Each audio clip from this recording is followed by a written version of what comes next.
The fastest way of staying stuck, wait until you're perfect to begin. No one starts off great. Every confident speaker once fumbled through their words.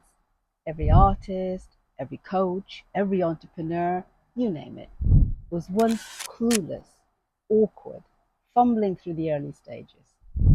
But somewhere down the line, we bought into the lie that adults can't look like beginners. You have to have it all figured out. But the truth is, failure isn't the opposite of success, it's the path to it. So this week, give yourself the permission to get it wrong. Try that thing that intimidates you. Do the clumsy version. Miss the mark. Falling down isn't the problem. Staying down is. So fall, get back up, get moving. That's how you grow. You've already done it 100 times, my friend. Time to do it again. Come on now. We've got